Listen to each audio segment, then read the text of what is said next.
안녕하세요. 저는 인고의 세월을 지나 이제 간 40을 넘긴 특별할 것 없는 여자입니다. 지금은 장사를 하면서 생계를 이어가고 있습니다. 남들 보기엔 대단해 보일 것 없는 작은 가게이기는 합니다만 제게는 저 혼자서 오롯이 제 삶을 책임질 수 있게 해준 고마운 삶의 터전이죠. 날 때부터 손에 쥔 것 하나 없이 가난한 집안에서 자랐던 제게는 지금 이렇게 제 밥벌이 안정적으로 하고 살 수 있는 것만으로도 그 어느 때보다 마음의 평안을 얻고 사는 요즘입니다. 이런 소소한 행복도 제게 쉬이 찾아온 것은 아니었습니다. 지금에 이르기까지 저 역시 누구에게도 뒤처지지 않을 갖가지 역경을 거치며 살아와야 했죠. 어머니, 제가 어머니한테 잘한 게 뭐가 있다고 제가 무슨 염치로 어머니한테 이런 큰 은혜를 덥석덥석 받을 수가 있겠어요. 은정아, 나한테 너보다 더한 귀인이 없다. 비록 우리 인연이 이런 식으로 마무리되게 되었다고 해도 내 너한테 감사하고 또 감사한 이 마음만큼은 무덤까지 가지고 가마. 가진 것 없이 태어나 인복이라고는 없었던 제 인생에 몇 안 되는 위안이 되어주셨던 분이 바로 제 시어머니셨습니다. 차마 바랄 수조차 없었던 시어머니의 하늘과도 같은 너른 마음에 저는 그만 그간의 서름을 모두 토해내며 오열할 수밖에 없었습니다. 한간에서는 그리도 불편하고 쉽지 않은 관계인 고부관계라고들 하지만 제게는 그저 감사하고 또 감사한 분이셨죠. 저희 두 여자의 인생에 어떤 말 못할 사연이 있었던 건지 여러분들께만 조심스럽게 털어놓아 볼까 합니다. 저는 정말 찢어지게 가난한 집안의 장녀로 태어났습니다. 아버지는 좋게 말하면 풍류를 즐기시는 분이셨고 있는 그대로 말하자면 가장으로서 일평생 한 번도 제대로 된 책임을 지지 않는 분이셨습니다. 항상 집 밖으로 나들며 사고를 치거나 여자 문제를 일으키거나 아무리 좋게 봐주어도 아버지로서의 책임감이라고는 눈꼽만큼도 없는 양반이었죠. 그런 남편을 대신해 넷이나 되는 자식들을 억척스럽게 키워낸 친정어머니셨습니다. 책임감이라고는 없는 남편 때문에 어깨에 무거운 삶의 무게를 짊어지고 한평생을 사셨던 친정어머니셨어요. 당신도 사는 게 너무 힘들어서 그러셨겠습니다만 자식한테라고 말 한마디 살갑게 하는 법이 없으신 분이셨어요. 저희 남매들은 항상 일하느라 지쳐 있었던 친정어머니 심기라도 거스를까 항상 긴장한 채로 살아야 했습니다. 그 중에서도 특히 맏딸인 저는 친정어머니 눈치를 살피랴, 밑에 세 동생들 부모님 대신해서 돌보랴, 어린 나이에 감당하기 힘든 벅찬 역할을 수행해야만 했습니다. 어머니가 하루 종일 뼈가 빠지게 일을 하셔도 배움이 긴 것도 아니고 대단한 기술이 있는 것도 아니셨던 어머니가 뭐 그렇게 양질의 일자리를 구할 수 있었겠어요.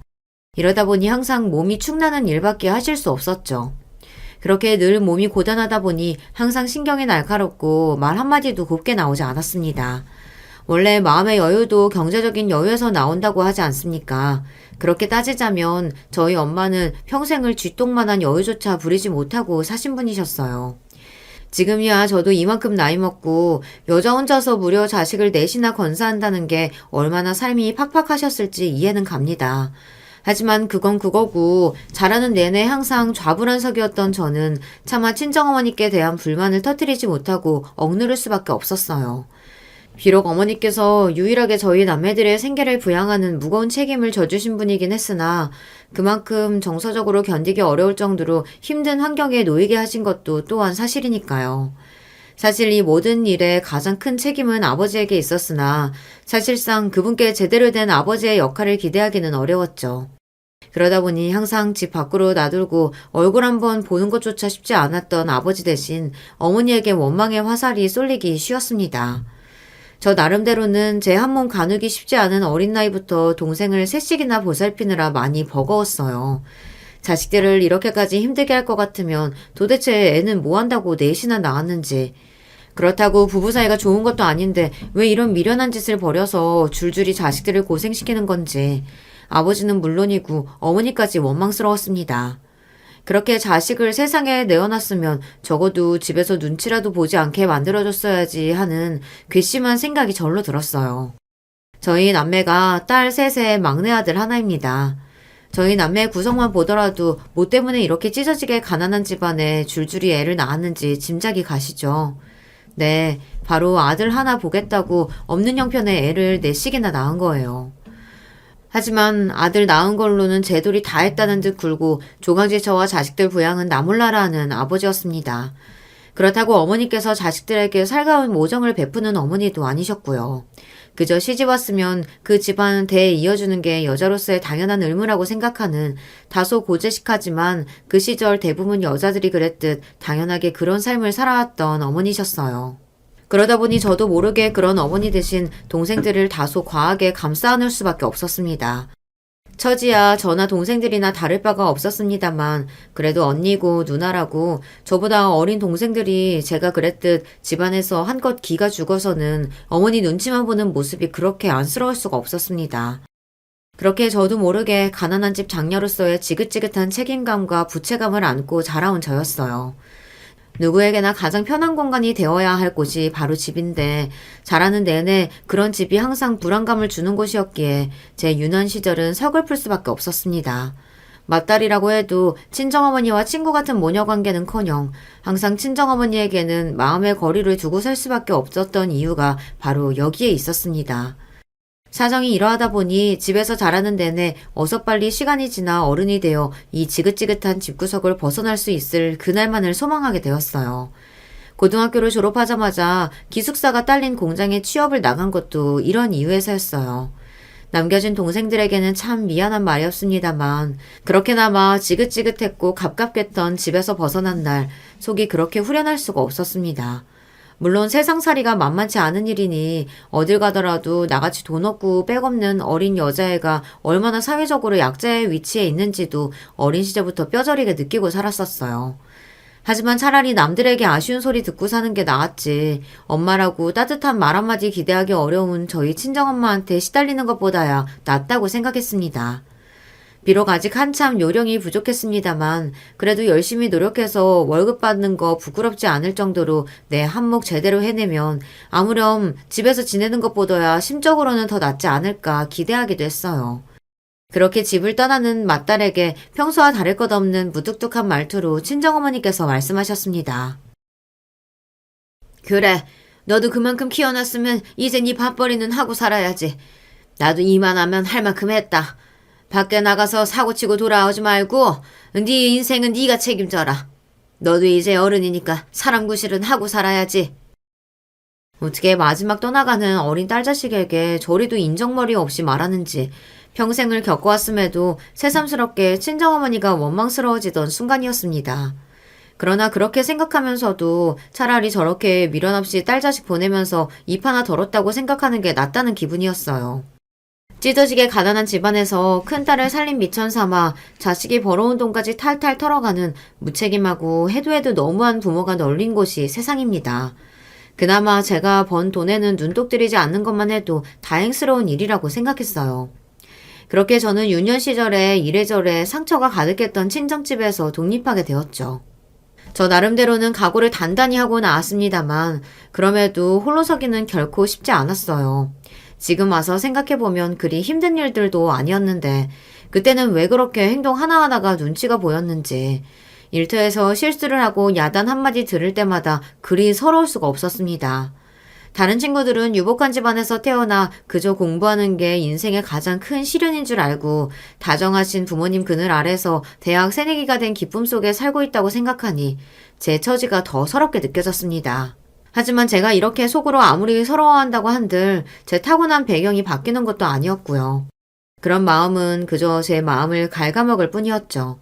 그럴수록 이를 악물고 더욱 악착같이 일터에서 버티내려 용을 썼습니다. 의지할 곳 하나 없는 저였다 보니 그저 지금을 열심히 살아내는 것만이 그렇게 적은 돈이나마 꾸준히 모아 사는 것만이 제 빈약한 인생의 버팀목이 되어줄 것이었어요. 그렇게 또래들이 눈부신 햇살 아래서 청춘을 만끽하고 있을 때 볕도 제대로 들지 않는 공장에서 해가 뜨고 해가 질 때까지 제 소중한 시절을 갉아넣었죠. 남편을 처음 만난 것도 그리 좋은 청춘을 일한다고 몽땅 쏟아부었던 바로 그 시기였습니다. 남편은 저보다 2살이 많은 사람이에요. 제가 다니던 공장의 거래처 직원이었던 남편이 그때는 어찌나 어른스러워 보였던죠. 어느 정도 사회생활을 경험할 만큼 경험했던 남편은 고등학교 갓 졸업해 취업한 제 눈에는 사회생활에 능숙한 어른 남자처럼 보였습니다. 주변에서 보는 남자 어른들이라고는 제 친정아버지같이 무능하고 책임감 없는 인간들이 대부분이었습니다. 그런 제 눈에 남편이 얼마나 괜찮은 남자처럼 보였는지 모릅니다. 가 20을 넘기고 제대로 된 인간관계를 겪어본 적 없는 제가 뭐 그렇게 사람 보는 눈이 있었겠습니까? 더군다나 꽃다운 시절에 일에 치여 하루하루 시들어가고 있던 저였어요. 저한테 그런 일이 일어나지 않을 거라는 걸 머리로는 그리 잘 알고 있으면서도 언젠가 이런 저를 보듬어주고 저를 이 힘든 생활에서 꺼내줄 누군가가 나타나기를 저도 모르게 소망하고 있었나 봐요. 지금 생각하면 참으로 어이가 없는 일이죠. 날 때부터 인복이라고는 없었던 저에게 이제 와서 그런 사람이 나타날 리 만무했는데 말입니다. 제 주제에 감히 백마탄 왕자님을 꿈꾸다니 아무리 사는 게 팍팍하다 해도 그렇지 철이 없어도 너무 철이 없었네요. 세상 경험 없는 순진한 어린 여자의 호감을 알아채는 것 정도는 남편에게는 그리 대단한 일도 아니었을 겁니다. 남편 역시 그런 제 호감을 귀신같이 알아채고서는 제게 추근대기 시작했어요. 그때 제가 만약 제 동생이었더라면 정말 등짝을 후려쳐서라도 정신 차리라고 뜯어말렸을 거예요. 가 20을 넘은 연애 경험 한 번 없는 어린 여자애를 눈독 들이는 10살 가까이 많은 도둑놈이라니. 제가 철이 없었다면 남편은 양심이 없었습니다. 그럼 남편 눈에 제가 얼마나 공략하기 손쉬운 먹잇감으로 보였을지 지금에야 짐작이 갑니다.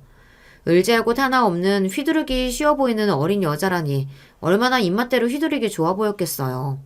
하지만 그때는 그런 시커먼 남자 속내를 알아챌 만한 눈치라고는 없는 저였어요. 그런 남편에게 홀라당 넘어가는 데는 얼마 걸리지도 않았습니다. 지금 와서 생각하면 여자 꼬시는데 그 정도의 노력이라고 부르기도 부족한 행동에도 넙죽 넘어가는 제가 참 쉬워 보이기도 했겠죠. 어디 시장 바닥에서나 사올 법한 조악한 머리핀이나 생전 가볼 일 없었던 카페에서 다른 대학 다니는 여자애들처럼 처음으로 커피를 마셔보는 경험들이 저를 들뜨게 했어요.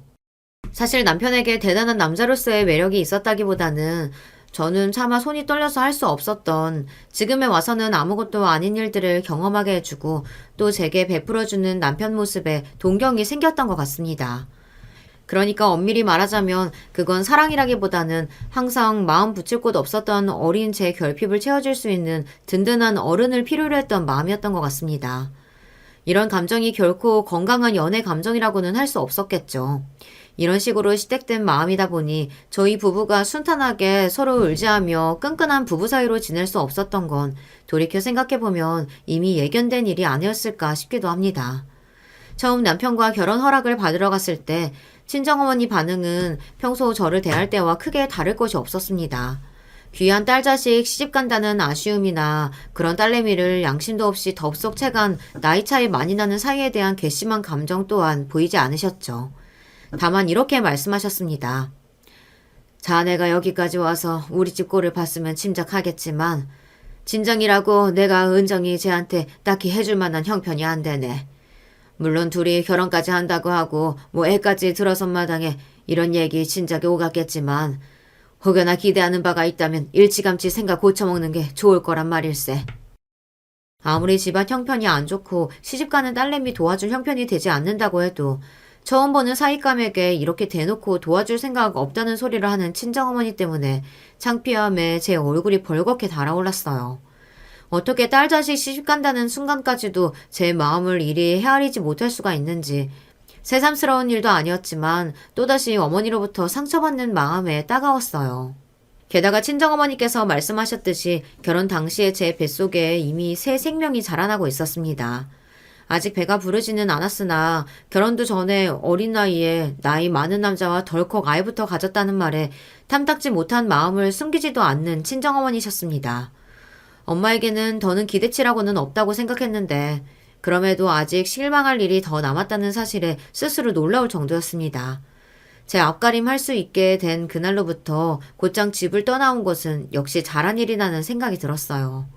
가뜩이나 가진 것 하나 없는 입장에 결혼을 준비하려고 보니 제 궁핍한 처지가 더 여실히 와닿아 주눅이 들 수밖에 없었습니다. 거기다 혼자 내 아이 가진 여자 입장이라는 게 불안할 수밖에 없지 않습니까? 여러모로 심적으로 압박감이 상당했던 상황에서 친정까지 저렇게 나오니 앞으로 내가 기대어 살 수 있는 곳은 오로지 남편이라는 생각이었어요.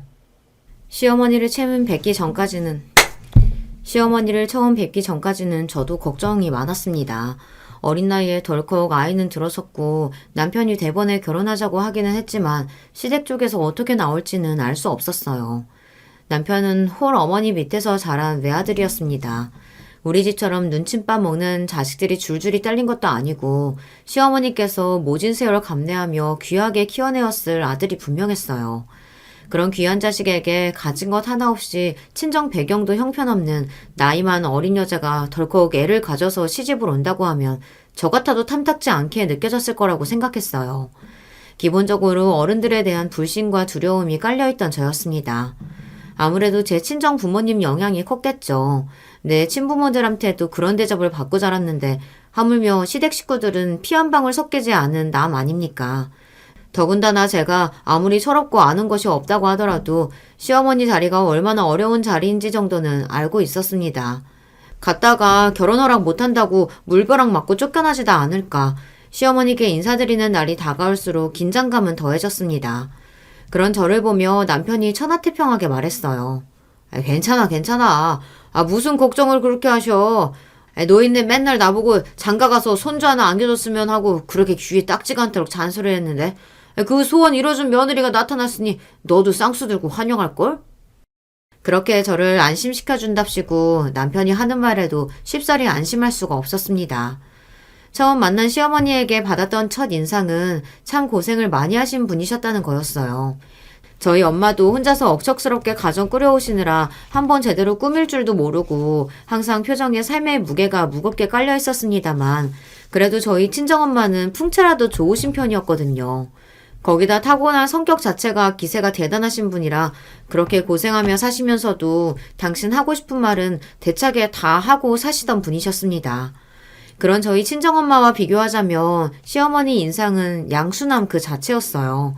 외수한 몸집에 사치라고는 평생 한 번을 부리지 못한 사람처럼 수수한 차림새가 오히려 제 긴장을 느슨하게 만들어주었죠.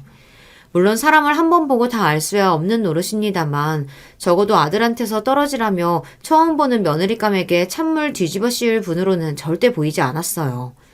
시어머니께서 입을 여시자 그런 제 생각은 더욱 굳어졌습니다. 고마워요, 고마워요 아가씨. 우리 강태보다 나이도 한참 어리다고 들었는데 이렇게 꽃다운 나이에 우리 같은 사람한테 와줘서 내가 사돈 되실 분들께 어찌나 면목이 없는지 몰라요. 내가 일찍이 강태 아버지 먼저 떠나보내고 별 재주도 없는데 자식 건사한다고 이 나이가 먹도록 제대로 가진 것도 없이 살았어요. 남의 집 귀한 딸 맞이하며 이런 얘기하기 참 민망스럽지만 그래도 이런 우리한테라도 시집와 주겠다고 해서 내가 아가씨한테 정말 고맙고 또 고맙습니다. 엄마는 그렇게 노래 부르던 며느리를 데려왔는데 아들 체면은 못 살려줄 망정 별소리 다 하고 있어. 은정아, 내가 뭐랬어? 우리 엄마 절대로 너 반대할 일 없다고 그랬지? 너나 엄마나 싫은 소리 할 줄도 모르고 사람들이 순해가지고 성격도 잘 맞을 거야. 서로 조심한다고 조근조근 말하고 있는 시어머니와 저 사이에서 기분이 여간 좋은 게 아니었는지 호탕하게 웃음을 터뜨린 남편이 신이 나서 말했습니다. 남편 하는 행동이 시어머니께 조금은 버릇없게 느껴져서 당황하긴 했어요. 저희 집 같았으면 어림도 없을 일이었습니다. 사윗감이든 누구든 누가 보고 있다고 해도 절대 그 꼴을 참지 않고 철썩 메타작을 날릴 친정어머니셨어요. 그런데 그런 남편 하는 말에도 별다른 대꾸도 없는 시어머니였습니다. 남편과 시어머니 사이에 늘 있어왔던 일이라는 걸 짐작할 수 있었죠. 어쨌든 제 입장에서는 감사할 따름이었습니다. 마음속으로 최악의 최악까지 가정하느라 며칠간 속이 바짝바짝 탔던 저였습니다. 가뜩이나 아이 가지고 신경이 예민해져서 음식을 받아들이기가 쉽지 않았는데 거기에 시어머니 만난다는 스트레스까지 더해지니 며칠간 거의 제대로 먹은 것이 없었어요.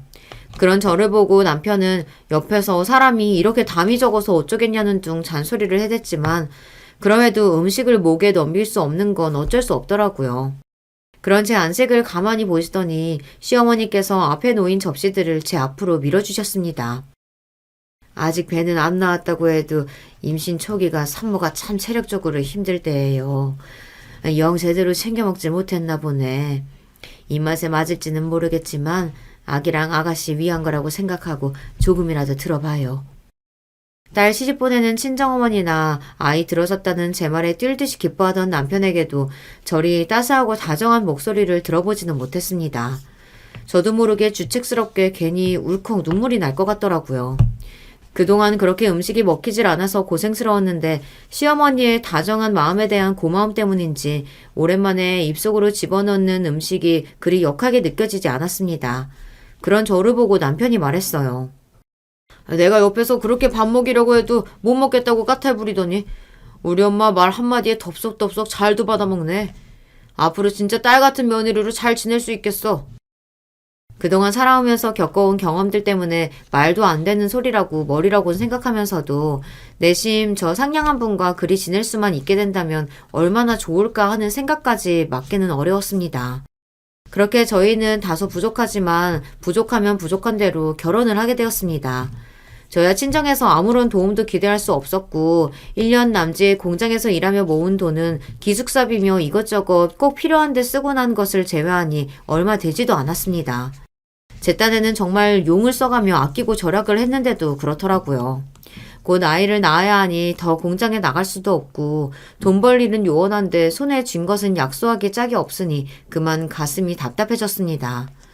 그래도 남편은 저보다 거의 10살은 많고 일도 훨씬 오래 했으니까 가진 게 좀 있나 싶었는데 정작 상황을 보니 저랑 그리 크게 다르지도 않아 적잖이 당황스러웠습니다. 그런 저를 보며 오히려 남편이 떵떵거리며 큰 소리를 쳤어요.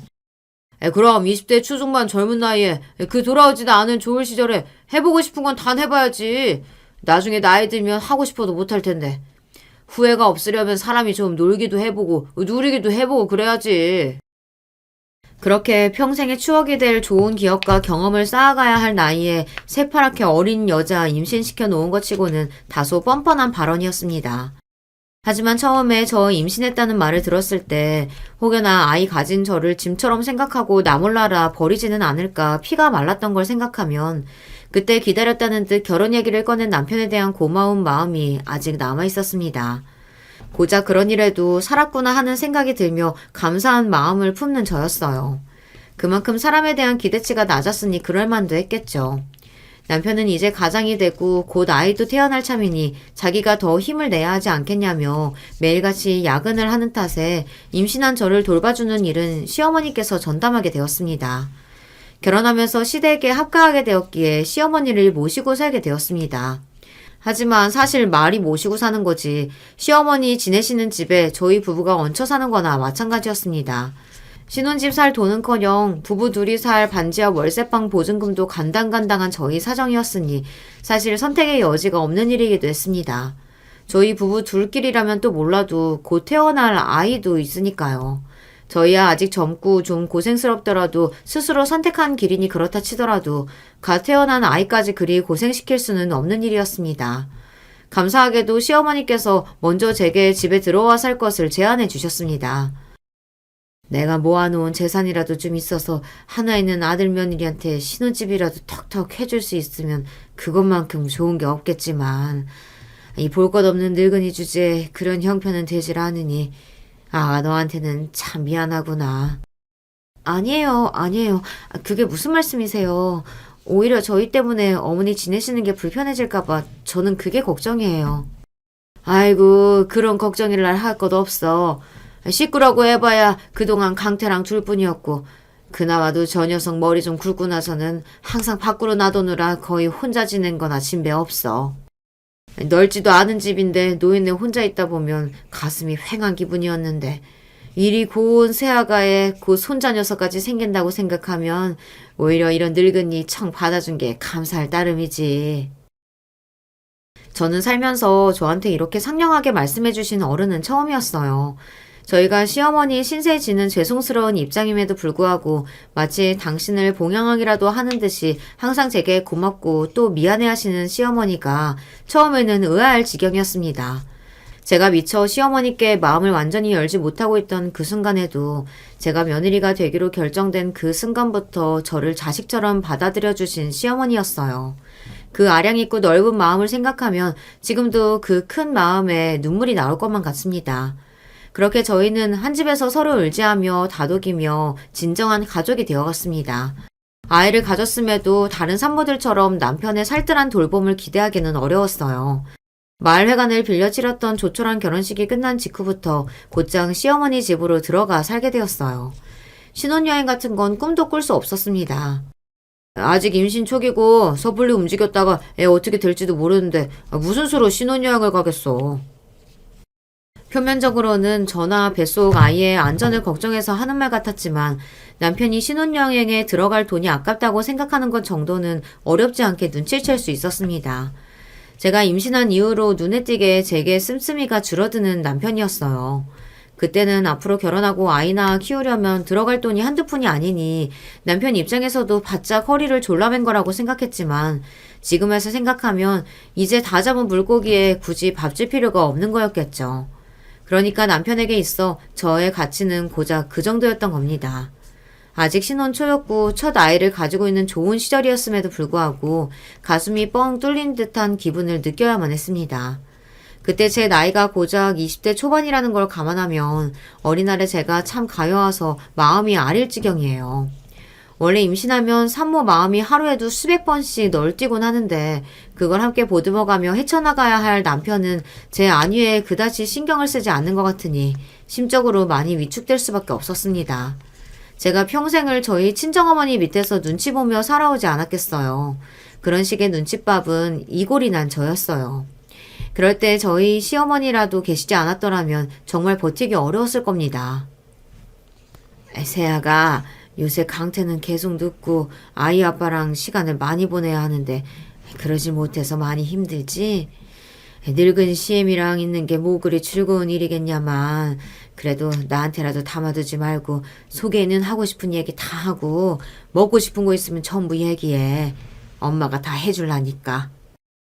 결혼한 지 얼마 되지 않았을 때부터 시어머니는 당신을 엄마라고 지칭하기 시작했습니다. 당신 아들인 남편을 대할 때와 똑같이 말입니다. 처음에는 저희 친정어머니도 하지 않는 다감하신 말씀에 어색해서 뒷목이 쭈뼛할 지경이었습니다만 속으로는 시어머니가 제 엄마가 되어주신 것만 같아 내심 기뻤습니다. 결혼 전까지만 하더라도 아이부터 덜컥 가진 별 볼 것 없는 며느리라 시어머니 눈총을 받지는 않을까 걱정하던 것이 무색할 정도로 급격하게 시어머니를 의지하게 되었어요. 그제야 내가 독립적인 성격이라서 어른들의 손을 빌리려 들지 않았던 게 아니라 단지 나를 이렇게 감싸 안아줄 어른이 없었기에 일찌감치 그런 따스한 보호자의 품을 포기했다는 것을 그때서야 알 수 있었습니다. 시어머니 앞에만 있으면 제가 마치 어린아이로 돌아간 것만 같았어요.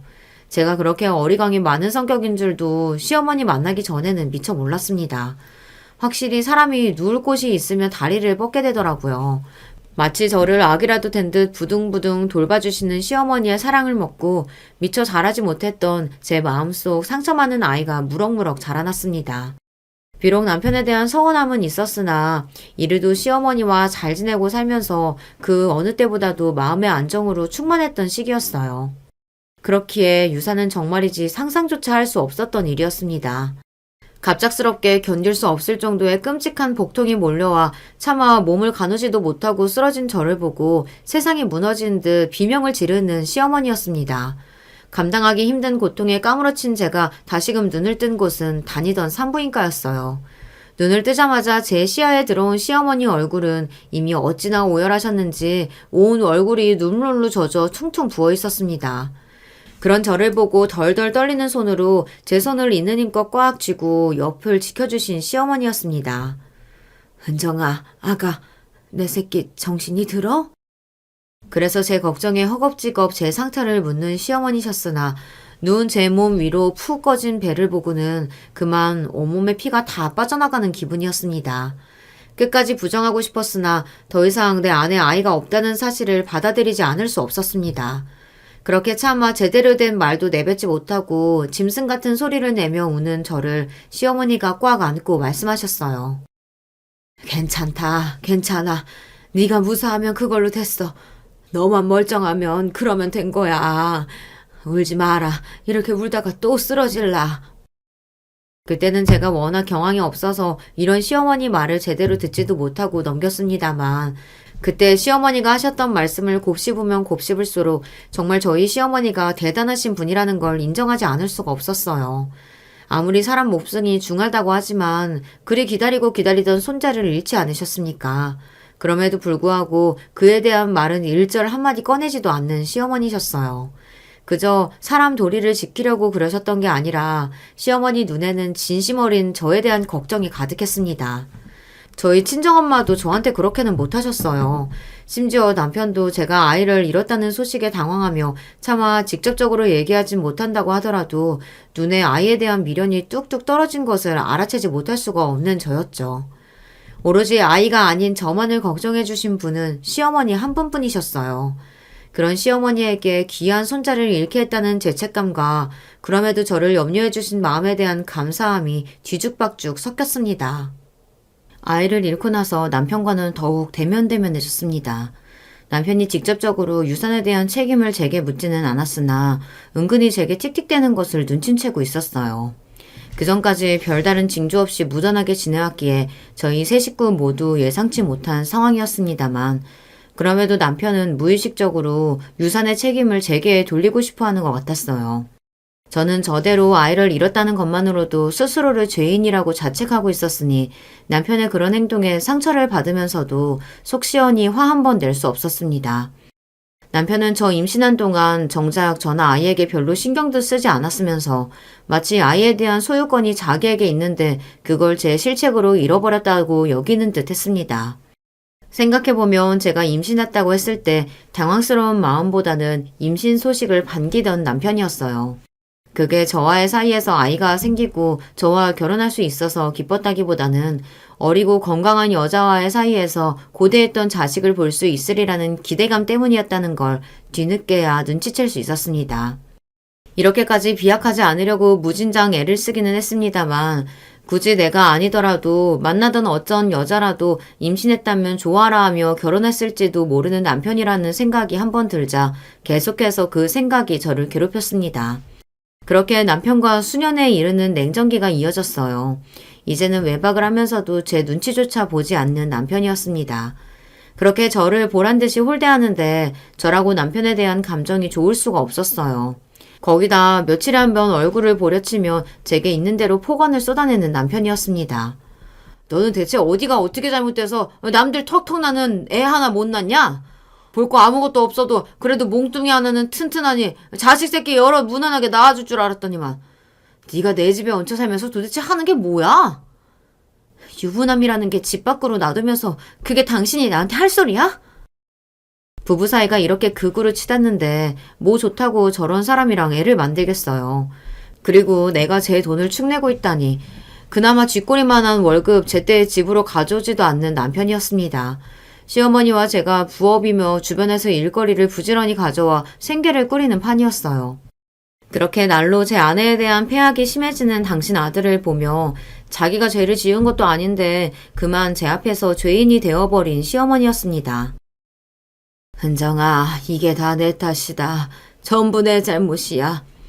내가 젊은 나이에 강태 아버지 먼저 보내고 저놈 하나 남았을 때 가뜩이나 없는 집안에 아비까지 없으니 밖에 나가서 무시라도 당할까 싶어 저놈 기죽을까봐 싫은 소리 한 번을 제대로 못했는데 그래서는 안 되는 거였어. 설마 제 어미 우습게 여겨서 함부로 행동하던 걸 제 마누라한테까지 그대로 할 줄은. 내가 잘못 가르쳤다. 내가 잘못 가르쳤어.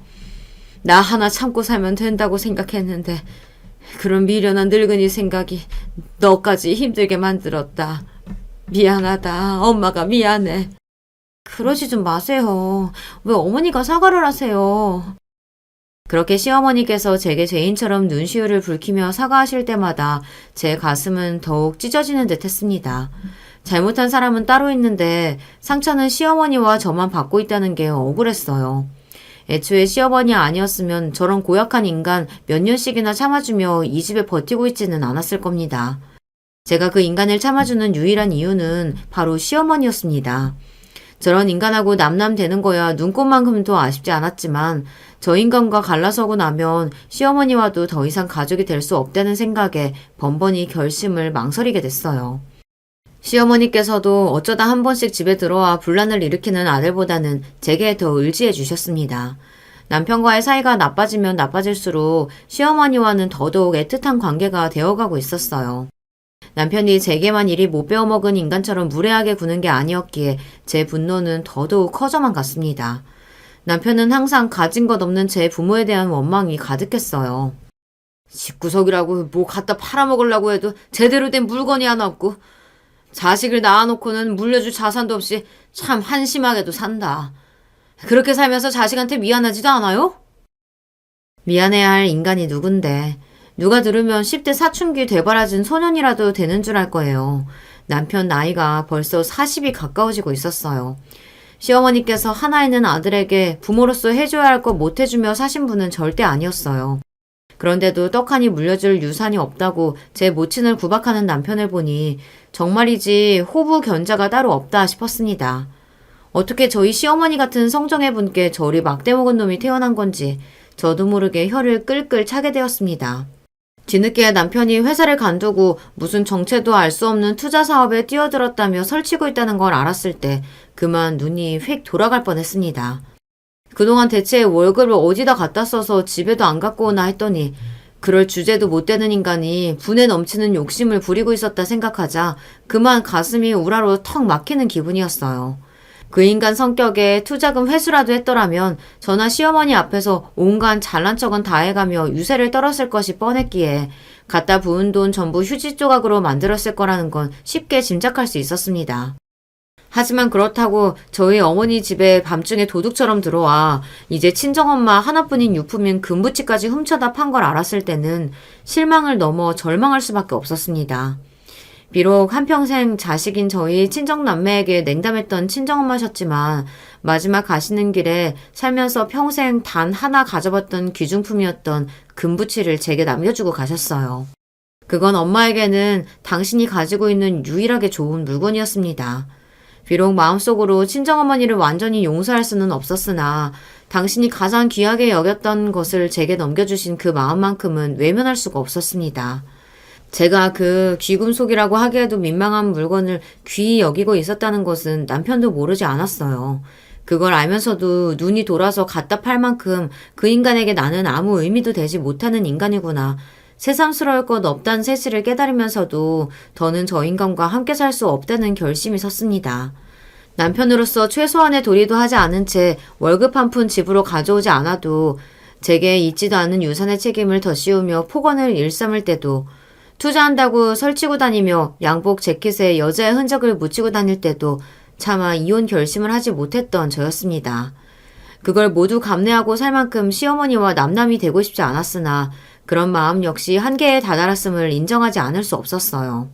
그렇게 결혼 생활 내내 제게 생채기만 남겼던 지긋지긋한 남편과는 갈라서게 되었습니다. 이혼이 확정되고 시어머니와 함께 지내던 집을 떠나던 날 둘이서 부둥켜 안고 얼마나 울었는지 모릅니다. 은정아, 내가 널 보내고 어찌 지내야 할지 모르겠다. 어머니, 그런 서운한 말씀 하지 마세요. 저 그 인간이랑 정리했다고 어머니 안 보고 살 생각 없어요. 앞으로 괜찮다고 하실 정도로 찾아뵐 거니까 성가시다고 저 쫓아내시나 마세요. 아들이라는 놈은 이제 제 어미 찾아오지도 않았습니다.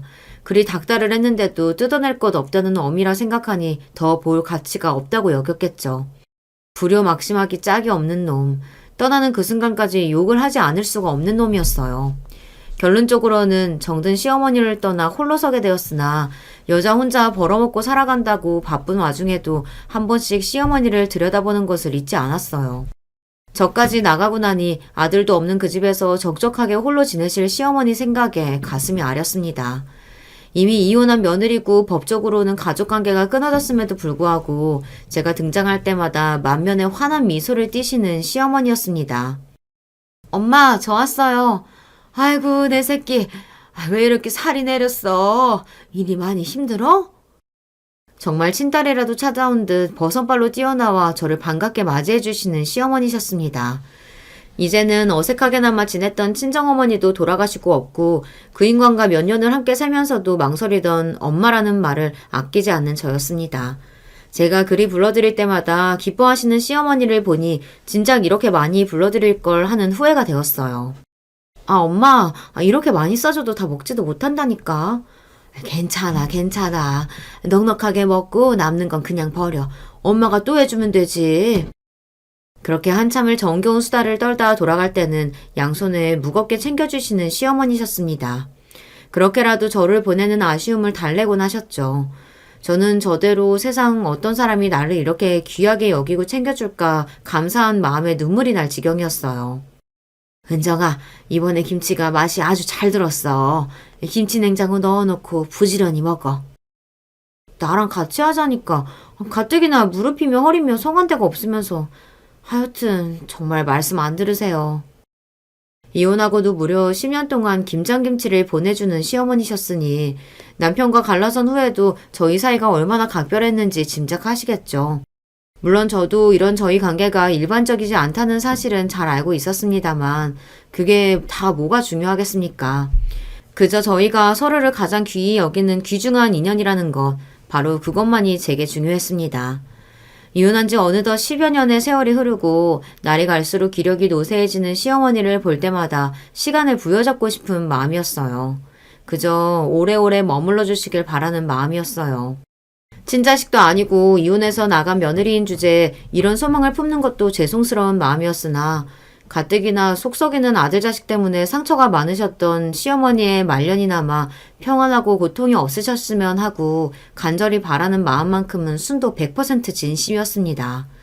그렇기에 여느 때처럼 김장김치 보내주시고 제게 신이 나서 연락하시는 대신 그저 편지로 마지막 인사를 전하셨을 때 제 가슴이 얼마나 내려앉았는지 상상이 되시나요?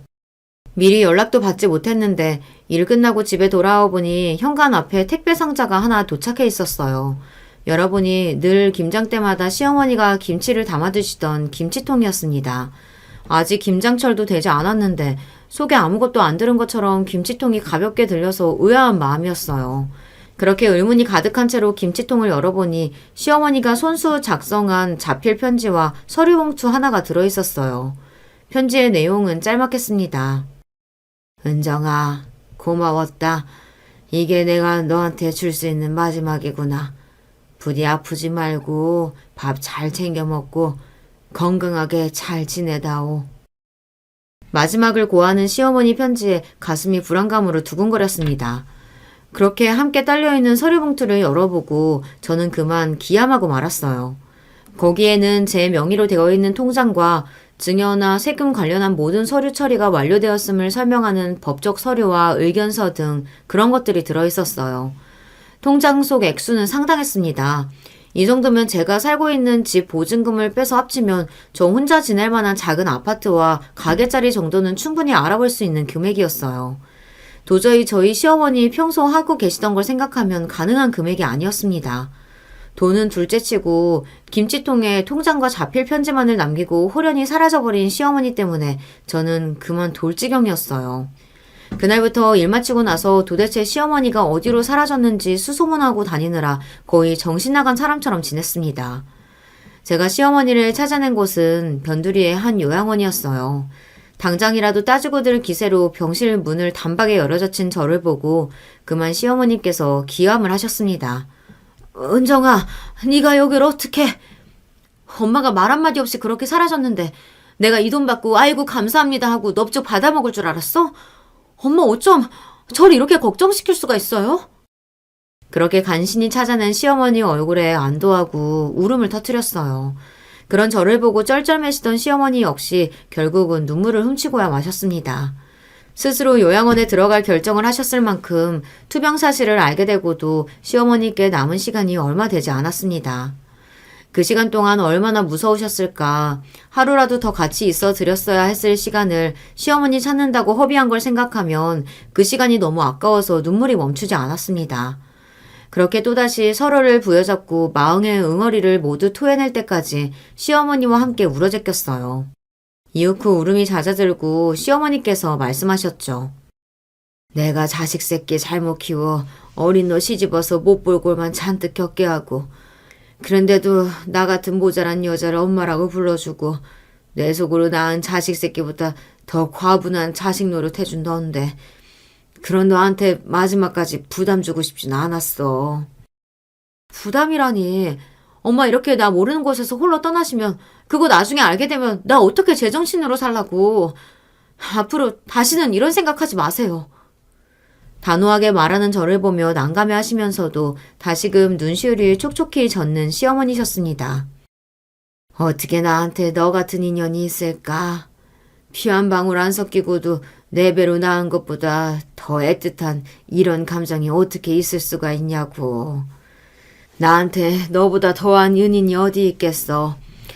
나 강태 그놈은 진작에 버린 자식이라 생각한 지 오래다.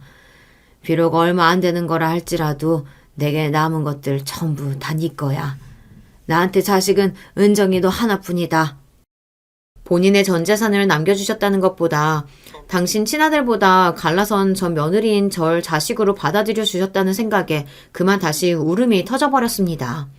시어머니 역시 제게는 진정 마음으로 받아들인 저의 또 다른 엄마였어요. 시어머니의 그 애틋한 마음에 대한 감사함과 그런 시어머니가 곧 제 곁을 영원히 떠나실 거라고 생각하니 가슴이 아파서 눈물을 멈추기 어려웠습니다. 그날부터 저는 거의 매일 시어머니가 계신 요양원으로 출근하다시피 했습니다. 그러다 너 몸살 난다며 시어머니가 고개를 저으셨습니다만 얼마 남지 않은 우리의 시간을 생각하면 그마저도 아쉬운 저였어요. 시어머니의 임종을 지킨 건 역시 저뿐이었습니다. 은정아, 고맙다. 이 보잘것없는 늙은이 마지막까지 외롭게 가지 않게 해줘서 내가 너무 고마워. 마지막으로 보고 가는 게 너라서 얼마나 다행인지 모른다. 내 새끼 부디 잘 지내. 시간이 아주 많이 흐르고 나서 그때 다시 만나자꾸나. 정말 감사해요.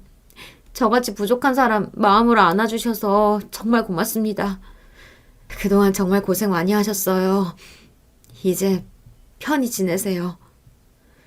마지막 인사를 건네며 슬픈 마음을 가눌 수 없었으나 그럼에도 미소를 지으며 눈 감으신 시어머니 얼굴이 편안해 보여 다행이라는 생각을 했습니다. 비록 이리 떠나가셨지만 시어머니께 받은 넘치는 사랑으로 더는 주눅들지 않고 꿋꿋하게 살아갈 힘을 충만하게 받은 저였습니다. 여전히 제 마음속엔 그분이 제 생의 가장 따뜻한 기억으로 살아계십니다. 저희의 조금은 특이하지만 소중한 인연에 대한 이야기는 여기까지네요. 제 이야기 들어주셔서 정말 감사합니다. 안녕하세요. 저는 환갑이 넘은 노인네입니다. 몇 년 전 겪었던 일이 있어서 한번 이야기를 나눠보고 싶어 사연을 보내봅니다. 저는 평생 그리 넉넉지 않게 살아왔습니다. 비록 지금은 자식 덕을 봐서 나름대로 조금 형편이 피었다고 할 수 있지만 이전까지는 정말 많이 힘들게 살아오기도 했죠. 부모님 밑에 있던 어린 시절부터 자식 다 키우기 전이었던 시기까지 거의 평생을 경제적으로 쪼들리며 살아왔습니다. 어린 시절에는 정말 가난한 집이었습니다. 그때 가난은 지금 흔히들 생각하는 가난하고는 차원이 달라요. 지금은 그래도 어디 가서 복지센터 등 도움을 얻을 곳이 있지만 그때는 아예 그런 제도 자체가 없었습니다. 게다가 절대적인 가난이라고 해야 할까요? 그 기준 자체가 낮았어요. 어린아이들은 가난해서 라면을 먹는 게 아니라 정말로 그냥 생으로 굶었습니다.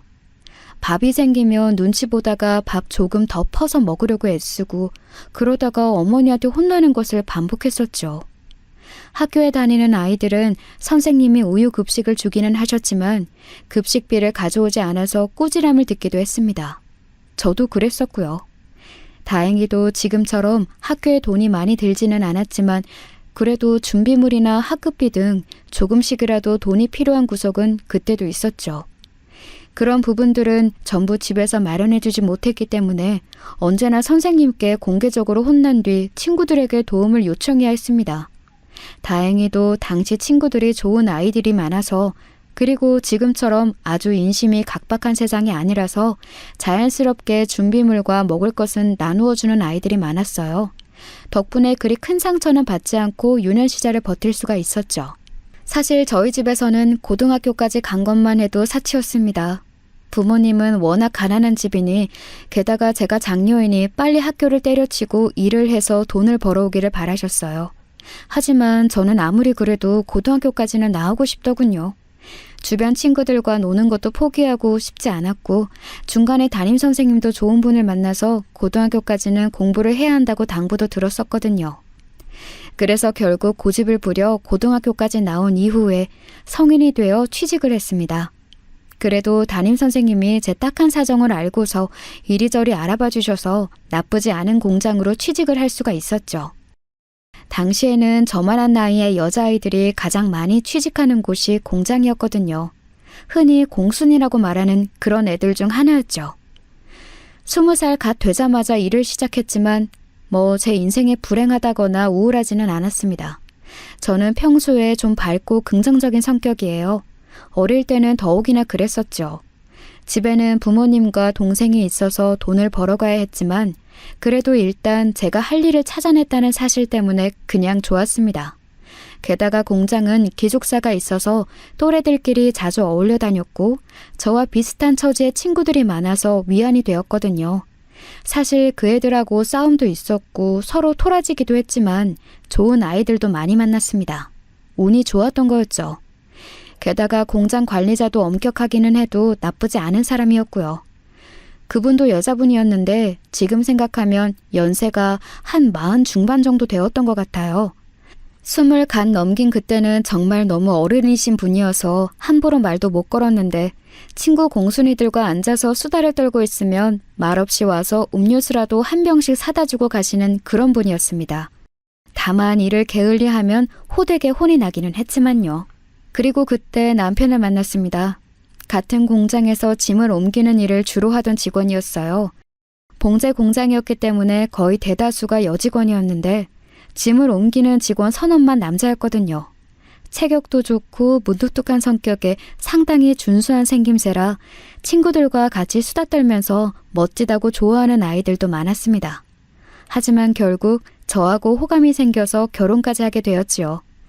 제가 나이 겨우 23일 때 결혼했으니 지금으로 보면 정말 어릴 때 결혼을 한 겁니다. 하지만 그래도 그때는 그리 어린 것도 아니었어요. 딱 적당한 나이였답니다. 결혼을 하고서 1년 만에 바로 아이를 낳았어요. 아들이었죠. 사실 남편은 부모님이 어릴 때 돌아가셔서 아무런 가족이 없었습니다. 그 덕분에 제가 시집살이를 하지 않은 것도 있어서 나쁘지는 않았어요. 남편은 가족이 없어서 외롭게 살았기 때문인지 아들이 태어나자 정말 너무 좋아했었죠. 드디어 우리도 진짜 가족이 되었다면서 앞으로 평생 동안 우리 가족들끼리 살아갈 수 있다고 행복해했습니다. 남편이 좋아하는 모습을 보면서 저 역시도 행복했고요. 아이를 낳느라 공장을 그만두어 수입이 줄어들었지만 남편은 튼튼한 사람이었고 저도 사치를 하는 사람이 아니라서 그리 어렵지는 않았습니다. 도리어 어린 시절부터 워낙 아끼며 살아와서 당시 남편의 수입 정도로 세 식구가 사는 건 괜찮았어요. 친정 식구들한테 도움이 될 만한 돈을 매달 보내주는 것은 그만두어야 했지만요. 아이를 낳고 나서 바로는 정말 행복했습니다. 남편은 원래도 가정적인 사람이었지만 아들을 낳고 나서는 거의 집에 돌아오고 싶어 안달이 난 사람 같았어요. 남편이 집에 오면 제가 아들을 안고 있지도 못했답니다. 제가 집안일을 하고 있으면 남편은 잠들기 직전까지 아들을 안고서 얼렀어요. 기저귀도 놔두라며 퇴근하고 나서 자기가 와서 빨았습니다. 요즘 분들은 아시려나요? 예전에는 일회용 기저귀라고는 상상도 하지 못했고 전부 면 기저귀라서 아기 똥 묻은 기저귀를 전부 다 손빨래를 해야 했어요. 당시 저희 집은 납작한 단층집에 새들어 사는 중이라서 주인집 눈치를 보면서 마당으로 나와 빨래를 해야 했죠. 남편은 퇴근해서는 아이를 업고 마당에 쪼그려 앉아 기저귀 빨래를 하고는 했어요. 그것만 해줘도 제 짐이 참 많이 덜어졌었지요. 행복이란 돈이 다가 아니에요. 남편이 그렇게 행복해하면서 저를 도와주고 아들이 무럭무럭 자라나니 더할 나위 없이 세상이 핑크빛으로 보였지요. 남편과 저는 아이를 2셋은 더 낳고 싶었어요. 하나는 너무 외로울 것 같았기에 제가 몸을 좀 추스르고 나서 1, 2년 뒤쯤 아이를 낳자고 서로 이야기가 되었었지요. 그런데 세상은 그렇게 평탄하게만 흘러가지는 않는답니다. 지금 생각해도 눈물이 나는 일이 벌어졌었어요. 아이를 낳고 1년 뒤 남편이 교통사고로 사망했던 거죠. 아니, 교통사고라고 해도 될지 모르겠어요. 요즘 같으면 아마 산업재해라고 할지도 몰라요. 공장 트럭에서 짐을 내리는 일을 도맡았던 남편은 트럭 운전사가 남편을 못 보고 후진을 하는 바람에 그곳에서 치여 그만 세상을 떠나고 말았답니다. 즉사였기 때문에 병원에 가보지도 못하고 사망했어요. 처음에는 정말 믿을 수가 없었습니다. 어떻게 1살짜리 아들을 남기고서 남편이 이렇게 허망하게 세상을 떠날 수가 있을까 도무지 실감이 나지 않았죠. 그날 아침만 해도 너무 행복하고 사랑스럽게 저와 아들에게 인사를 하고 출근을 했거든요. 그날은 제가 좋아하는 오렌지 주스 작은 팩을 하나 사오겠다면서 약속하고 나간 날이었습니다. 그래서 저녁 때 사랑하는 남편과 맛있는 주스를 기다리는 즐거움으로 아이를 돌보다가 그 소식을 듣게 된 거였어요. 남편의 장례식을 치르고 나자 그제야 정신이 들더군요. 옆에서 아들이 울고 있고 저한테 남은 것은 아무것도 없는 상황이 인식이 되었어요. 남편은 성실하게 돈을 벌어왔지만 세 식구가 한 달 벌어 한 달 먹고 사는 상황이었기 때문에 당연히 모은 돈은 없었죠. 지금처럼 보상금이 크게 나오는 때도 아니었기 때문에 더욱이나 상황은 암울했어요. 아이를 데리고 있기 때문에 어디 가서 일을 하기도 쉽지 않았고요. 제가 어떻게 해야 하나 멍하니 있을 때 친정 부모님이 돌아오라고 하시더군요. 시댁이라고는 아예 존재하지를 않았기 때문에 제가 기댈 수 있는 곳은 친정뿐이었어요. 저는 얼마 안 되는 짐을 싸들고서 친정으로 돌아가 아이를 부모님께 맡기고서 다시 공장으로 출근하기 시작했습니다. 다행이라고 해야 할까요? 제가 이미 일하던 공장이었고 남편이 그곳에서 사망했기 때문에 공장에서는 기꺼이 제게 일자리를 주었어요. 남편이 사망한 곳에서 다시 일을 시작한다는 게 가슴이 무너져 내렸지만 제게는 아들이 있었습니다. 무슨 일이 있어도 아들을 잘 키워내야 했죠. 돈을 벌 수 있다면, 그래서 아들을 제대로 키울 수 있다면 무슨 일이라도 할 수 있었어요. 제가 할 수 있는 익숙한 일자리를 준다는데 마다할 이유가 없었죠. 제가 일을 해서 돈을 벌어도 친정이 워낙 가난했기 때문에 아들을 넉넉하게 키울 수는 없었습니다. 아이는 하루가 다르게 커나가는데 부모님은 하루가 다르게 노화가 되셨던 거죠. 여기저기 아픈 곳도 생겼고 약값도 들었습니다. 그나마 다행이었던 것은 동생이 취직을 해서 함께 돈을 벌어오기 시작했다는 거였어요. 동생이 일 나간 지 반년 정도 지나니까 그나마 숨통이 좀 트이더라고요. 너무 바쁘고 힘들어서 남편의 죽음을 슬퍼할 새도 없었습니다. 돈을 조금이라도 더 벌기 위해서 저는 공장에서 잔업을 도맡아 했고 밤늦게나 들어와 아들의 얼굴을 볼 수 있었어요. 친정 부모님은 제게 아이를 주고 나서 바로 쓰러지듯이 잠에 드셨고요. 사실 연세 드신 노인분들이 아이 돌보기가 얼마나 고단했을까요? 게다가 몸도 안 좋으신 분들이요. 그러면 밤에 저보다도 더 늦게 동생이 피곤에 쪄들어 들어와서는 제게 기대서 같이 조용히 앉아있고는 했었습니다. 그래도 위안이 되었던 건 아이가 잘 자라고 있다는 거였어요. 열과 성을 다해 아들을 길렀기 때문에 통통하고 건강하게 자라주었죠.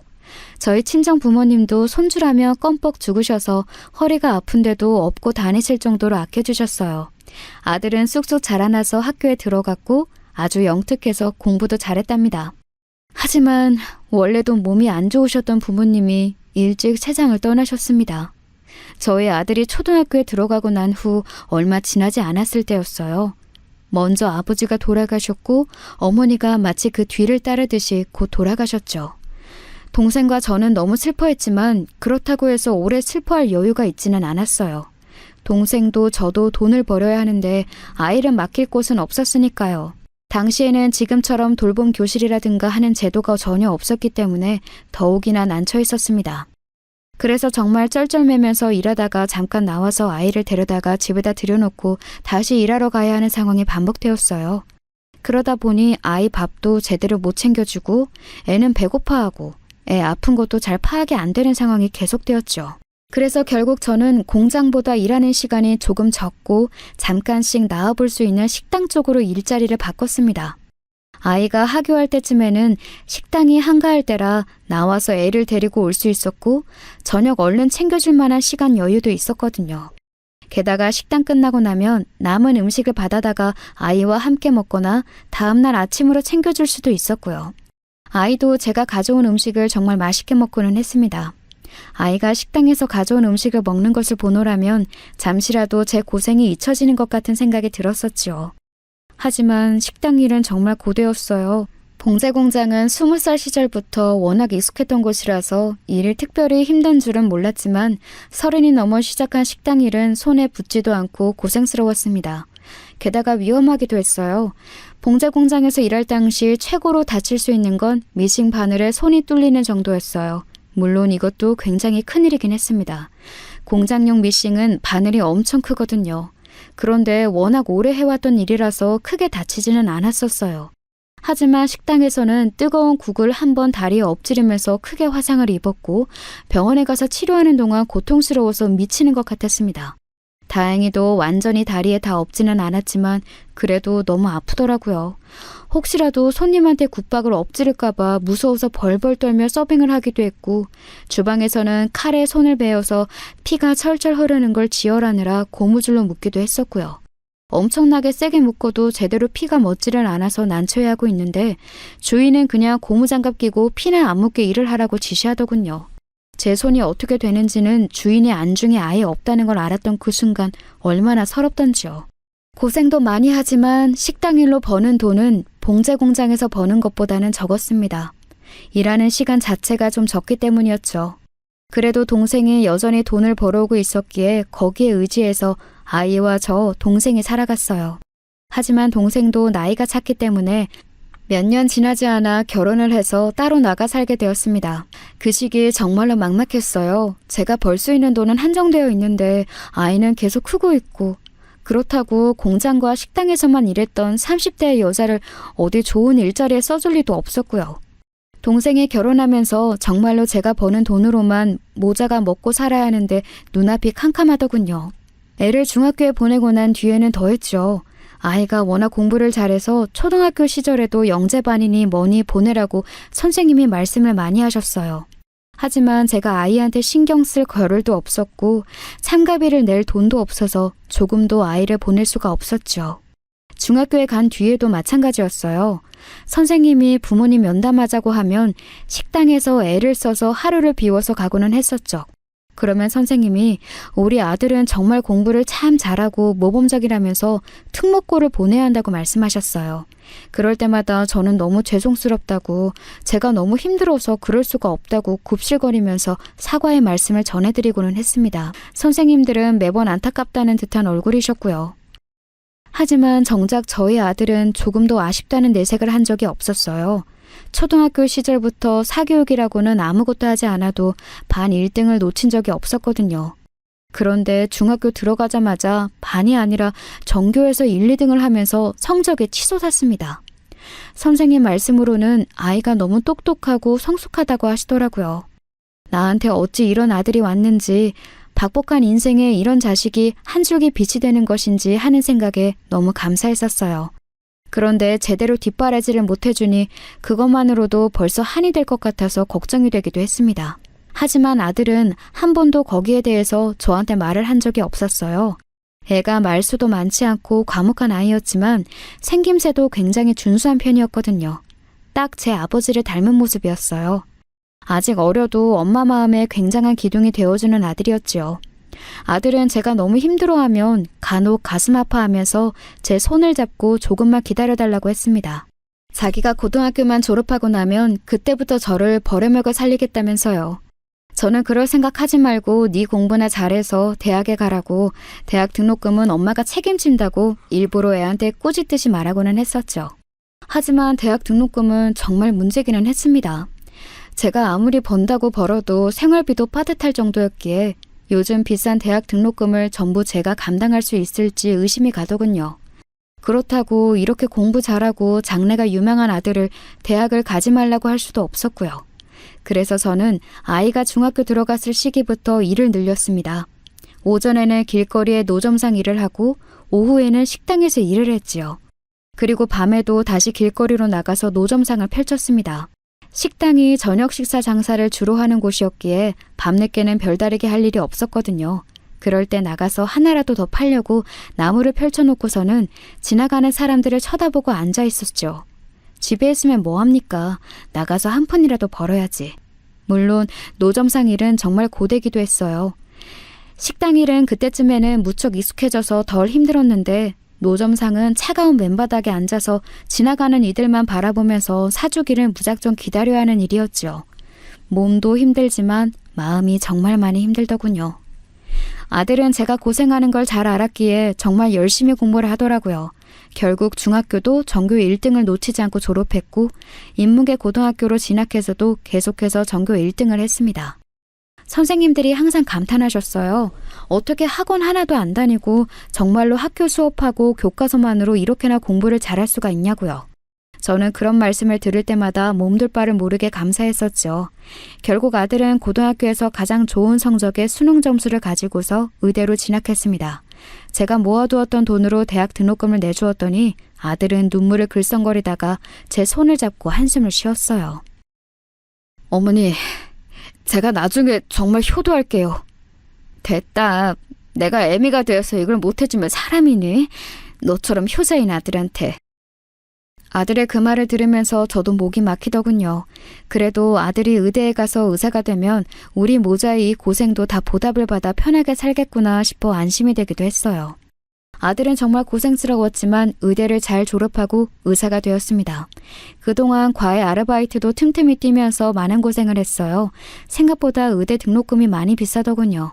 저는 그동안 식당을 그만두게 되어서 노점상을 더 중점적으로 일하게 되었습니다. 식당이 아예 문을 닫았거든요. 결국 마지막 달 월급도 받지 못하고 주인이 도망가 버려서 타격이 조금 있었죠. 그때부터는 아예 노점상을 본격적으로 시작하게 되었습니다.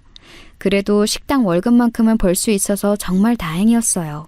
아들이 인턴을 마치고 레지던트가 되었을 때는 정말로 숨통이 트이는 것 같았습니다. 레지던트는 아시겠지만 그렇게 월급이 많지는 않았어요. 300만 원 정도인데 고생하는 것에 비하면 정말 너무 적은 돈이죠. 하지만 아들은 그 돈을 벌면서 전부 다 저한테 내줬습니다. 어차피 쓸 시간도 없다면서 말이죠. 식사도 병원에서 나오니까 자기는 교통비만 필요하다고 저한테 교통비와 용돈 합쳐서 30만 원만 받아서 다녔어요. 그럴 때마다 제가 얼마나 미안했던지 말도 할 수가 없었습니다. 아들이 레지던트를 마치고 전문의가 된 것은 33일 때 일이었어요. 레지던트를 마치고서 아이가 번듯한 전문의가 돼서 제 앞에 섰을 때 저는 그보다 더 큰 기쁜 일이 없었습니다. 저는 아들 손을 잡고서 울다가 간신히 진정되었을 때 아들 손을 두드려 주었어요. 이제 다 이루었다. 너 결혼해서 손주만 보면 이 엄마가 더 바랄 게 없구나. 아들은 그간 끝없이 공부하고 일을 하느라 변변한 연애조차 하지 못한 상황이었습니다. 여자친구는 있었던 것 같은데 저한테 소개를 시켜줄 정도로 진지한 사이는 아니었다고 하더라고요. 아들도 알겠다면서 진지하게 좋은 사람을 만나보겠다고 했습니다. 저는 솔직히 마음이 급했어요. 아들은 벌써 33이었고 가능한 빨리 좋은 여자를 골라 며느리로 들여 손주를 봐야 한다고 생각했거든요. 제가 아이를 24세 낳았으니 그 당시 벌써 57세였기 때문에 손주를 봐줄 수 있는 건강 상태를 유지하는 나이가 얼마 남지 않았던 때였어요. 환갑 중반이 되어 손주를 봐주기는 아무래도 힘들지 않겠어요? 그래서 아들한테 빨리 결혼해서 아이를 낳아야 내가 봐줄 수 있다고 재촉을 했었죠. 그 때문인지 아들은 여기저기서 소개도 받고 자연스럽게 만나기도 하면서 인연을 만들려고 하는 것 같더군요. 사실 전문의가 된 상황에 생김새도 준수하고 키도 큰 저희 아들이라서 여자들은 엄청나게 소개가 들어왔다고 했어요. 아들이 정확하게 말은 안 했지만 그만큼 스펙이 좋은 집들이나 아가씨들도 많았고요. 아들은 그중에서 너무 부담스럽지 않은 조건으로 고르려고 한다고 지나가듯이 말을 하더군요. 아들을 좋게 본 병원장이 자기 딸을 주고 싶다고 말도 했는데 그러면 너무 우리 쪽이 힘들 것 같다면서요. 그리고 얼마 뒤에 드디어 아들이 결혼할 사람이라며 예비 며느리를 데리고 왔습니다. 꽤나 사근사근한 인상의 사랑스러운 아가씨더라고요. 아들하고 나이 차이는 몇 살 안 되는데 무척 동안이었고요. 저희 집에 인사를 왔는데 들어오면서 조금 당황한 것 같이 주변을 둘레둘레 살폈어요. 아유, 앉아요. 내가 차하고 과일 좀 내올게요. 네, 감사합니다. 그런데 어디에 앉아야... 소파가 없어서 그러는구나. 그냥 거기 거실 바닥에 앉으면 돼요. 솔직히 거기서 제가 잘못했었다고 생각이 듭니다. 예비 며느리가 왔는데 최소한 식탁이라도 둘 것을 그냥 맨바닥에 앉으라고 했었거든요. 저희가 워낙 없이 살던 세월이 길다 보니 검소하게 사는 게 버릇이 되어 있었어요. 아직 집도 작은 빌라 1층에서 살고 있었고 식탁이나 소파 같은 가구도 다 사치라고 생각해서 하나도 안 사놓은 상태였죠. 저희는 그냥 작은 소반에 밥과 반찬 몇 가지 놓고 바닥에 앉아서 먹는 생활에 무척 익숙했어요. 그래서 예비 며느리가 왔는데도 뭐가 이상한지 눈치채지 못한 채 손님 접대에 결례를 저지른 것이었죠.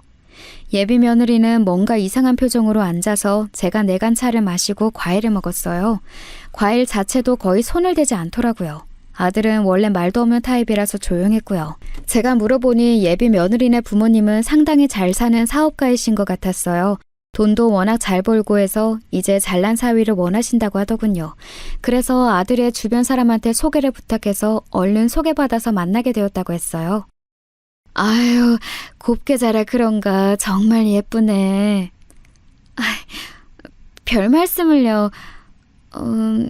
근데 어머님 댁이 참... 예비 며느리는 말을 하려다가 흠칫하고 입을 다물었습니다. 그런데 그 다음에 나올 말이야 뻔했죠. 사실 그렇게 금이야 오기야 자란 아가씨한테 저희 그 작은 빌라집이 어떻게 보였겠어요. 쓰러져가는 집처럼만 보이지 않았다면 다행이었겠죠. 혹시라도 아들의 결혼이 틀어지지 않을까 불안해서 눈치를 보았지만 그 아가씨도 더 이상 별다른 말은 하지 않고 입을 다물었습니다. 예비 며느리가 돌아간 뒤 아들하고 거실에서 나란히 앉아서 이야기를 조금 더 나누었어요. 저 집, 아까 저 사람이 말한 것처럼 그렇게까지 부자는 아닌 걸로 알아요. 그게 무슨 소리니? 말 그대로예요. 제가 소개받은 사람한테 들었는데 그럭저럭 동네에서 사는 정도지 뭐 엄청나게 부유하고 그런 거 아니에요. 그런 사람들하고는 우리 같이 못 살아요. 너무 기울어지면 힘들거든요. 그런데 결혼 괜찮은 거지? 아까 그 아가씨 좀 우리 같은 상황에 익숙하지 않은 것 같던데. 안 맞으면 결혼 안 하면 되죠. 호감은 가지만 꼭 결혼해야 하는 상대도 아니니까요. 아들은 느긋하게 대답했습니다. 사실 적당한 결혼 상대를 찾아 결혼하는 것일 뿐이지 연애를 오래 해서 그 사람하고 사랑하는 사이인 게 아니었으니까요. 그래도 그 아가씨하고 한 몇 개월은 더 만나보는 것 같더군요. 중간중간 아들이 하는 말로는 마음에 안 드는 구석은 꽤 있는데 돈 잘 버는 대기업 직장인이고 그럭저럭 외모도 괜찮은 편이라서 그냥 결혼하는 게 맞을 것 같다고 했습니다. 그런데 그 아가씨가 점점 더 아들을 좋아하게 된 것인지 처음 조금 거북스러워 보이던 표정과는 달리 몇 개월 뒤에는 저희 집에 심심찮게 놀러 오더라고요. 그것도 뭔가 먹을 것을 잔뜩 들고서 저한테 무척 애교도 잘 부렸어요. 평생 무뚝뚝한 아들하고만 살다 보니 그렇게 사랑스럽고 상냥한 아가씨가 다가오는 게 너무 좋더라고요. 평생 없던 딸이 생긴 것만 같았고요. 아들은 다른 것보다 그 아가씨가 저한테 잘하는 것을 좋게 여기는 것 같았습니다. 다른 여자들은 만나봤을 때 물론 더 장점이 있는 사람도 많았는데 저하고 무척 잘 지내는 며느리가 중요하다고 몇 번이나 말해왔거든요. 평생 한 가족으로 같이 살 사람인데 어머니한테 괜히 트집 잡고 아들과 어머니 사이를 이간질시키는 사람은 최악이라고요. 그런데 예비 며느리감이 워낙 저한테 정을 붙이고 사근사근하게 잘하는 것을 보고서는 아주 만족스러워했습니다. 결국 결혼이 결정되었고 상견례를 하기로 했어요. 그런데 생각보다 무척 긴장이 되더군요. 솔직히 저는 공장과 식당, 마지막에는 결국 노점상을 전전하면서 일을 해서 아들을 키웠습니다. 호러미가 키웠다는 걸 알면 저쪽 집안에서 좋아하지 않는 거 아닐까 싶었어요. 하지만 그런 걱정을 아들한테 말할 수도 없었죠. 괜한 걱정을 끼치고 싶지는 않았으니까요. 예비 며느리는 이미 그런 사정을 전부 알고 있었고 그런데도 불구하고 저한테 무척 애정을 많이 표시했습니다. 처음에는 저희 집 사정에 뜨악한 표정이었지만 제가 제 아들하고 많이 닮았다면서 무척 좋다고 하더라고요. 말은 별로 없어도 속 깊고 다정한 면이 좋다고요. 그래도 며느리가 전부 알고 있으니 사돈도 전부 다 알고 있으리라 생각했습니다. 그런데도 결혼을 허락하고 상견례 날짜까지 잡았으니 특별히 저 때문에 결혼이 틀어지지는 않을 거라고 믿었어요. 상견례 날 제가 너무 긴장해서 목을 가다듬고 있으려니 아들이 다가와서 제 손을 잡아주더군요. 아들이 새로 사준 옷도 입고 미용실도 다녀왔더니 거울에 비친 제 모습이 조금 낯설었어요. 아들은 긴장하지 말라면서 제 손등을 두드려 주었습니다. 어머니는 저한테 제일 중요한 분이에요. 다른 누구도 더 중요할 수는 없다는 거 생각하세요. 그래, 고맙구나. 아들의 그 한마디가 얼마나 긴장 완화에 도움이 되던지요. 아들은 무뚝뚝하지만 속이 깊은 애였고 무엇보다 저를 무척 아껴주었답니다. 사실 요즘 아들 중에 그런 애 별로 많지 않잖아요. 게다가 의사가 되어서 이 사회에서 그 누구보다 잘난 사람으로 살아가고 있는데 말이죠. 그리고 상견례를 위한 식당에 도착했을 때 사돈을 봤습니다. 잘 차려입은 부부가 서 있었는데 그 순간 저 혼자 온 처지가 조금 초라하게 느껴지더라고요. 하지만 얼른 그 생각을 지우고서는 어색하게라도 웃으면서 고개를 숙여 인사했습니다. 안녕하세요. 처음 뵙겠습니다. 예.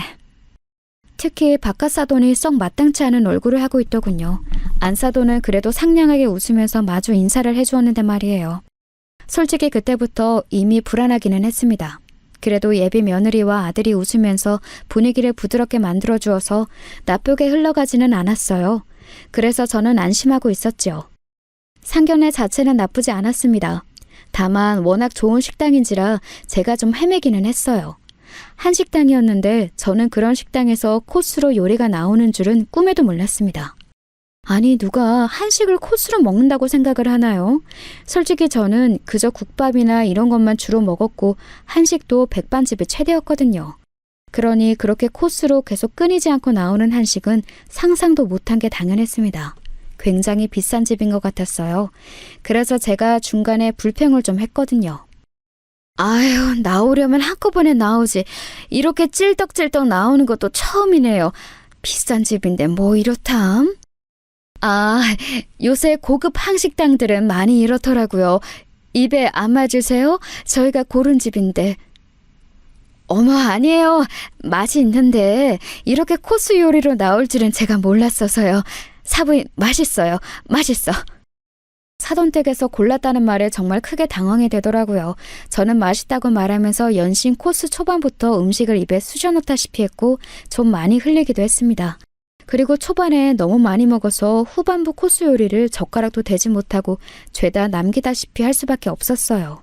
그런 식당에 익숙하지를 않아서 생긴 일이었지요. 제가 허둥거리고 있다는 건 저 스스로도 너무 잘 느껴져서 스스로가 수치스러웠습니다. 혹시라도 아들이 저를 부끄러워할까봐 가슴이 두근거리더군요. 사돈댁도 그렇지만 아들이 불쾌해지지 않았으면 했습니다. 하지만 아들은 얼굴빛 변화 없이 여전히 저한테 맛있는 음식을 밀어주면서 천천히 먹으라고 해주었어요. 그 말 자체가 너무 고맙기도 하고 아들의 저 든든함이 믿음직스럽기도 했습니다. 예비 며느리는 조금 안절부절 못했지만 딱히 저를 탓하는 듯한 눈빛은 아니었고요. 다만 바깥 사돈은 굉장히 노골적으로 못마땅한 표정을 하고 있었어요. 뭔가 제가 마음에 안 드는 듯한 눈빛이었죠. 그래서 제가 딸애한테 듣기로는 사부인께서 혼자 아들을 키우셨다고요? 네, 남편이 애 1살 때 돌아가셔서요. 저 혼자 키웠습니다. 그럼 어떤 일을 하면서 키우셨는지? 네? 노점상도 했고요. 공장도 다녔고, 식당에서도 일하고. 솔직히 거기서 적당히 둘러댔어야 했는데 갑자기 그런 질문을 받으니까 도무지 말이 안 나오더라고요. 그래서 그냥 나오는 대로 짓거리다 보니 속이지도 못하고 그냥 있는 그대로 말을 하게 되었습니다. 바깥 사돈은 질겁한 표정이 되었고 예비 며느리는 조금 당황한 눈치였지요. 혹시 나에 대해서 사돈 어른한테 말을 안 해놓은 건가 초조해졌어요. 이렇게 되면 제가 중간에서 어떻게 행동해야 할지 잘 알 수가 없었거든요. 하지만 더 이상 바깥 사돈이 저한테 탈을 잡지는 않았고 다소 조용한 가운데 식사가 끝났습니다. 그래도 안 사돈은 여전히 상냥한 표정이어서 나의 존재가 아들의 결혼에 걸림돌이 되지는 않겠구나 안심하고 있었어요. 바깥 사돈도 아주 나쁜 표정은 아니었고요. 하지만 식사가 끝나고 막 일어나던 참에 바깥 사돈이 말을 꺼내더군요. 저 사부인 부탁이 있습니다. 네, 말씀하세요. 부탁이 있다고 하는데 벌써 말투가 고압적이더라고요. 대체 무슨 소리를 할지 모르겠어서 제가 긴장하고 쳐다봤는데 바깥 사돈은 한심하다는 듯한 눈빛으로 저를 바라보고 있더군요. 아들을 위해서라도 결혼식은 참석하지 않으시는 게 낫겠습니다.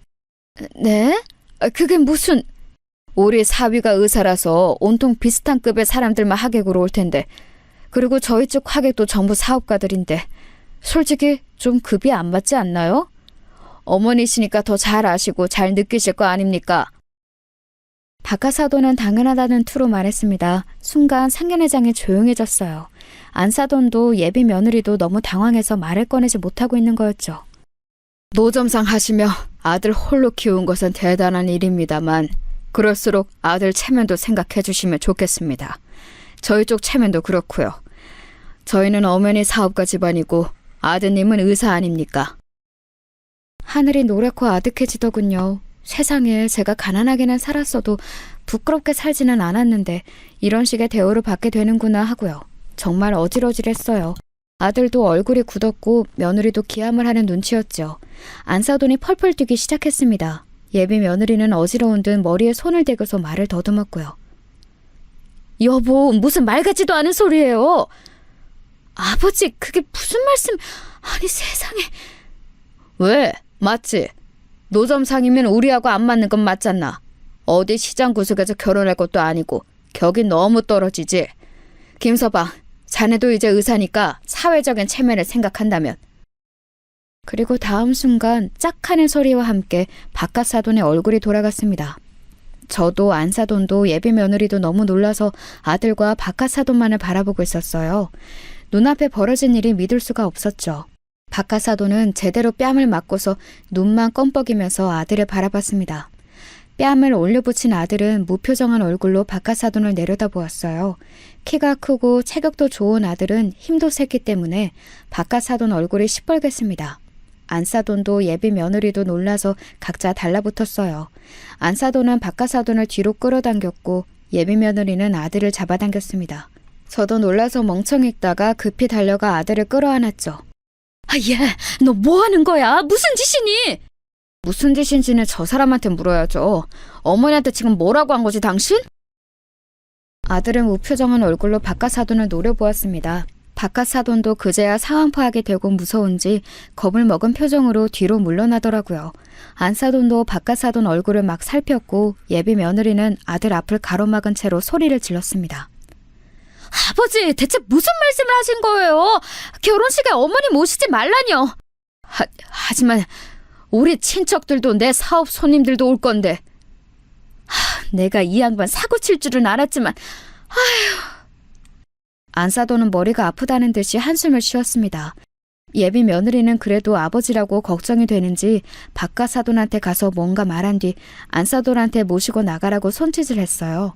얼이 빠진 박하사돈은 겁을 먹어서 아들의 눈도 마주치지 못하고 주춤주춤 나가더라고요.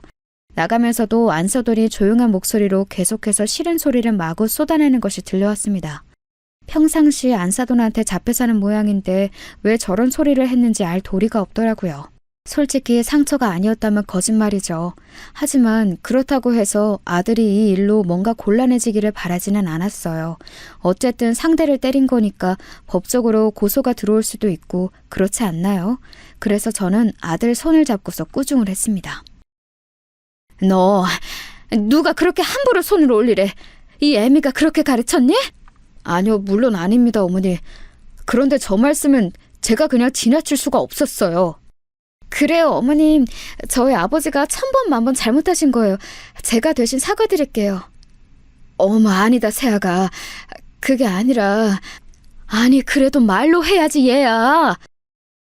예비 며느리가 고개 숙여서 사과하고 아들이 여전히 화가 나 있는 상황이 당황스럽더군요. 저는 아들 손을 잡고서 계속 타일렀습니다. 사실 물론 제가 박하사돈의 말에 너무 황당했던 건 맞아요. 그 말이 제 인생을 부정하는 것 같아서 아프기도 했고요. 하지만 그렇다고 사람이 말로 상대를 설득하고 화를 내야 하는 것이지 손이 올라가면 안 되는 거잖아요. 물론 아들 입장에서는 어머니를 모욕하는 상대를 견딜 수 없었던 것인지도 모르겠지만요. 너 꼭 사과해야 해. 새아가한테도 사과하고 장인어른한테도 사과하고 물리적으로 힘쓰면 안 되는 거야. 알겠어? 네, 어머니. 제가 한참이나 설득하자 입을 다물고 있던 아들이 결국 고개를 끄덕였습니다. 예비 며느리는 손을 저으면서 당황했죠. 아니에요, 어머님. 저는 괜찮아요. 정말 이해해요. 아니다. 네 아버지인데 그럼 쓰겠니? 아들은 말없이 예비 며느리의 손을 잡고서 고개를 숙여서 미안함을 표시했습니다. 바로 바깥 사돈을 쫓아가 사과하라고 하고 싶었지만 양쪽 다 감정이 격해져 있을 것 같아서 그냥 그날은 함께 집으로 돌아왔어요. 예비 며느리도 같이 가자면서 저희 뒤를 쫓아와서 그날은 저희 집에서 같이 잤습니다. 딸이 생긴 것 같고 나쁘지 않더라고요. 혹시라도 사돈댁에서 노여워서 법적으로 절차를 받는다고 하면 어쩌나 걱정은 되었습니다. 하지만 저희 며느리가 그래도 아들 편을 들어주어서 다행이었어요.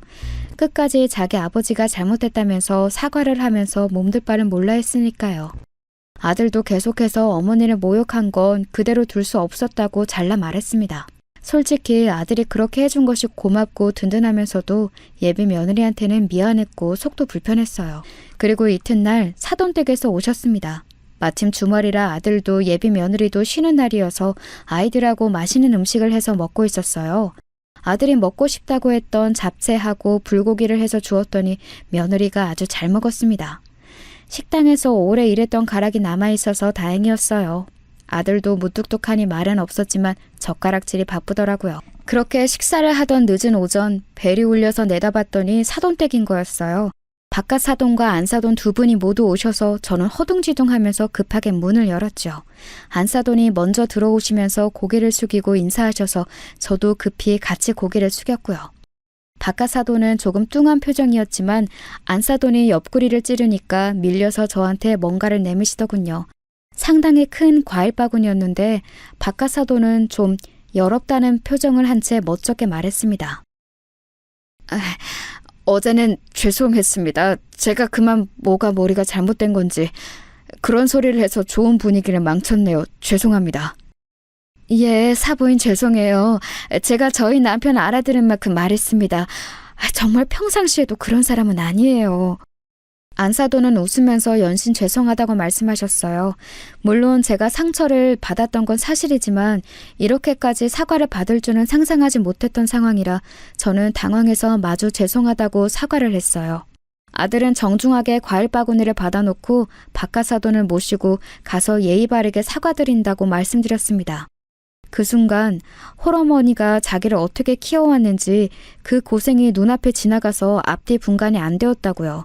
그 정중한 사과를 들으면서 바깥 사돈도 머쓱한 얼굴로 고개를 끄덕였습니다. 그러고서 자기가 먼저 잘못한 거라고 인간답지 않은 소리를 했다면서 한마디 더 미안하다고 했습니다. 안사돈과 예비 며느리는 안심한 얼굴로 웃고 있었어요. 안사돈이 저한테 다가와서 그러더라고요. 사부인, 저희가 좀 경솔하고 말을 함부로 하는 면이 있어요. 앞으로는 그러지 않도록 제가 철저히 단속할게요. 아유, 아닙니다. 별 말씀을요. 정말 몸둘 바를 모르겠더군요. 예비 며느리도 벌써 몇 번이나 죄송하다고 말한 것을요. 그러고서 다행히도 양쪽 집안 모두 마음이 풀렸습니다.